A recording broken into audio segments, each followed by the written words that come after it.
Hi, this is about inflation and the current situation in the world. While there'll be a good few of my readers who don't even bother, don't have much to spend or invest or anything else, somebody's doing it on your behalf. You have €53,000 invested in the US economy in US bonds, whether you like it or not. That's the average US investment by Ireland, 240 billion euros, and when you divide that by the number of people in Ireland, it's 53,000. That's just an example. You also owe about the same amount in debt your government incurred on your behalf. Now, a lot of people can't understand inflation, and I can't go on any more with it. It's when money supply is increased when there's nothing to back it. Now, there have been a few instances in ancient Rome, and it has led to partly to the collapse of ancient Rome. They started weakening the amount of gold and silver in the coinage.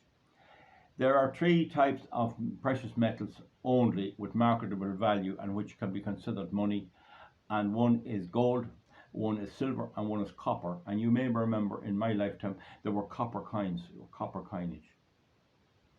But copper is not very valuable. And you remember the time of the changeover to the euro, there was in every credit union there was buckets for coins and big barrels for coins. They just dumped in tons and tons of coins. People had no faith in it, even though if you had time to count up those coins, you got real money for them. There was an awful lot of old Irish punts lying around houses and that were never handed in because it meant going to Dublin. And the banks no longer take that. You have to go to Dublin with that money. There was one fella was bringing the old money into the bank over in Carrickmacross, and he had it in a plastic bag, and he surely had 80 or 90,000 in there. And what he didn't realise, the bottom fell out of the bag, went out of the bag. He should have had it in a better bag than that, and the money blew all over the road as he went in to change it. But it's an indication of how money works. Now, gold is money, silver is money, and copper to a lesser extent is money. But an ordinary credit note, an ordinary banknote, like this €5 here, I'm a great man to be able to muster €5. There's a number on it, and it has Christine Lagarde's signature, and it has a number, and it has a date, 2013. Now, if you get the equivalent sterling note, you'll see the Queen or the King will have "I promise to pay the bearer." These type of notes are fiat money. This is money, and the dollar's the same, which is linked to nothing. It's a credit note. It is not money, it is credit.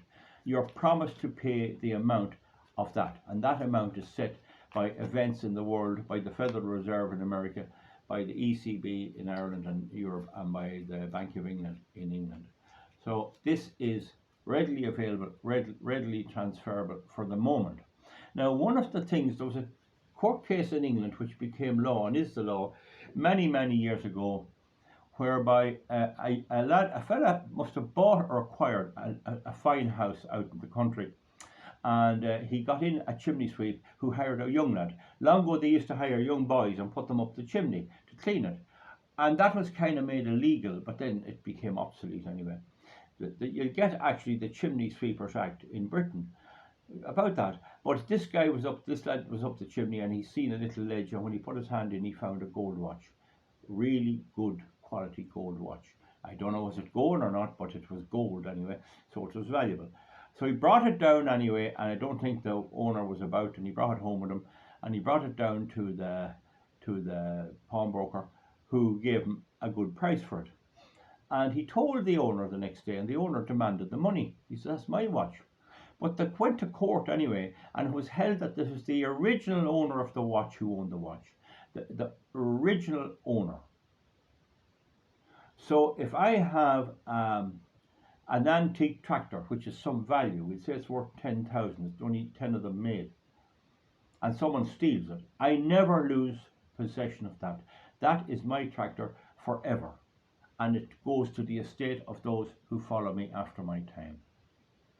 And that's what that proved. It did cause consternation, but really, the fellow that bought the house, he didn't buy the contents of the house, and he didn't buy anything that happens to be on it. And if you use that to its logical conclusion, if a €20, if we'd say €20 or a valuable thing landed on my land, I could claim it because it's on my land, and that wouldn't be very fair. It might fall out of a car or something else, and that wouldn't be very fair. So where it comes to an object, it belongs to the original owner. Now with money, it's a credit note. So if a fella comes into your house and he steals a painting, which is worth very valuable, and he brings it to a pawnbroker, and the pawnbroker gives him 1,000 for it, and the guards come along or the police, and they can take back the painting of the pawnbroker, and if the pawnbroker sells it to somebody else, that painting stays with the original owner, and it's your tough luck. You had it in your possession, it's nothing to do with you, you should have checked that. And there's laws about buying stolen property and all that. But if you're in possession of a tractor that was stolen by somebody years ago, it still belongs to the original man. Full stop. It's just tough luck whatever you do. Okay. With money, once it's stolen, if the Gardaí or the police get it on the possession of the lad that took it or the culprit, they can take it and give it back to the owner as something valuable. But if he goes down and he buys something in the shop with it, then all it is criminal assets. He gives the money to the shopkeeper. The shopkeeper puts it in the till, and unless it can be identified and marked, and even then it's dodgy, it belongs to the shopkeeper. The stuff that he sold the other party is sold, and the owner cannot claim it either. Where the steal money, it's not the same as an object. The owner, the fellow steals the painting. No matter where that painting goes, the ownership stays with the owner, no matter what. If they steal money, steal 1,000 in 50 euro notes, and it can be got on him and all that, and proven that it was stolen recently, yes, it can be given back to the owner under the Police Property Act, and it has to go through the court, the Police Property Act. But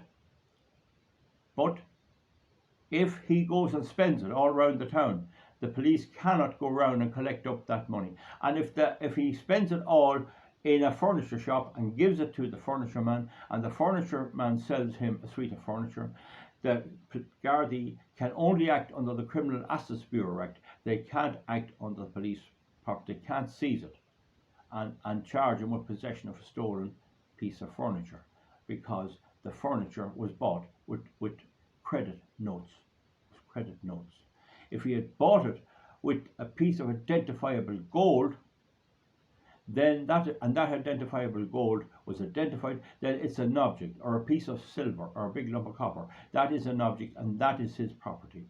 Do you see the difference between an object and a credit note? A credit note is really nothing different to a letter from somebody promising to pay you money. It's really only a contract. That's all paper money is. And because of that, governments can do what they like with it. Now, there's the Weimar Republic, and apparently back in 1923 or 4, around that time, there was massive printing of money by government, known as the Weimar Republic. They were bringing their wages home in a wheelbarrow.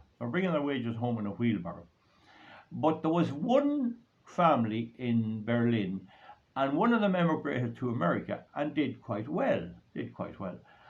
And so America at one time had 50% of its population had German descent. So one of them emigrated to America and came home, as many Yanks do, many Americans do, with a few pounds to visit. And when they were home, they gave $100, which at that time was worth 5 ounces of gold. They gave it to their nephew at home in the other place. And the nephew was fairly shrewd, and he went out and he bought one of the finest houses in the neighbourhood. He was only living in a little house, and this fine house was for sale, and he had 5 ounces of gold worth, or $100 US. And because the money had gone to hell, there was no point in talking about getting Deutschmarks or any kind of marks. It was just, to buy a house that size, you'd have to bring a lorry load of 100 notes in Deutschmarks or marks. It was just gone. And that's what led to the rise of the Third Reich and all of that. But he bought a fine house using the American currency.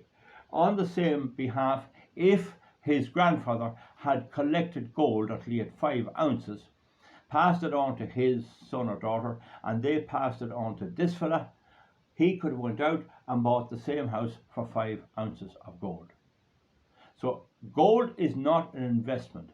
Gold is a way to get over the fluctuations in currency. The money in Ireland from 1923 to now went down 23 times, and from 1970 it went down 23 times. And this is a feature of inflation. Now you'll hear, oh, prices gone up, prices gone up. Prices are not going up. The price of a ton of cement now is more or less the same as it was 20 years ago. It's the money that's eaten away. And only about 1 in 30 people can understand that.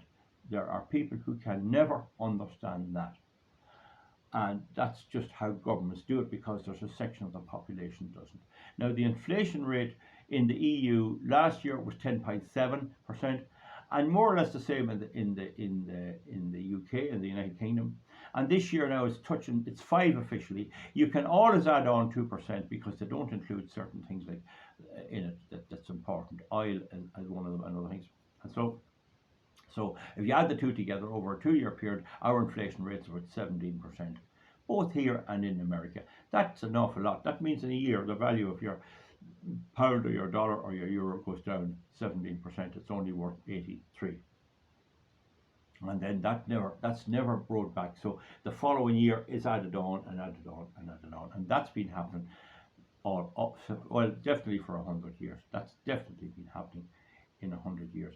And you see, way back in the 1800s, it wasn't the politically correct thing to do to interfere in the market. They let gold reach its own price and silver reach its own price and stuff like that. And that's part of the reason that the famine turned out the way it did. They thought they couldn't interfere to stop the food being exported. That would break up the market and damage the market. I'm not saying it's right or wrong, it's just the thinking that was available. So that's a wee bit on the inflation rate. Where is it going to end up? Some say that the dollar will go down by half. In other words, that $100 now will only buy $50 this time next year. I don't know, is it that bad? I don't think it is. I think it's more that over 4 years, $100 will only buy 50. I think that might be it, or maybe a bit more. Definitely you can see it. Now, before I sign off, and my battery's getting low, folks, would you do me a favour? See, have you anything in the house with a label on it? See, is there anything in the house? It might be a tin of corn flour, it might be sugar, or something that was left by, or some old thing that you have with a sticky label on it in euros. And if you can figure out, even you don't be able to put the date on, that's no harm. Or have you any record of something you bought or something you paid for long ago, and see what it is costing today? I might have receipts from the hardware shop here for cement. That'd be a very good example, and stuff like that. And I will give them a look when I get time. You go into the mart, I see people getting great prices, like, oh, great price for me bullock. Oh, got a great price. But what they don't realise is that will not buy the same as it did before. And it's a stunt of government, and it's gone to hell. So there's all kinds of things on the internet there about how to overcome it, using precious metals, paintings and all of that, and all of this stuff. And for me, I see it as much as I can to any spare money comes in, put it into something useful that I want to do on the farm, upgrade something or fix a roof or something, and at least you have some value for it. You have some value for the declining money, because it's a huge problem. It's a huge problem for anyone with a property, let's say in Mullingar, and they want to move to Dundalk. If you sell the property in Mullingar and you get 300,000 euros, and you go to buy one, you don't buy one in Dundalk immediately, you could end up that the one in Dundalk would be up another 50,000. And where are you going to get that money? That's a classic example of the effect of inflation. And the other effect of inflation is that if you get a mortgage and you're in a job, your pay goes up, and it's easier to pay off the mortgage. That happened in my lifetime once.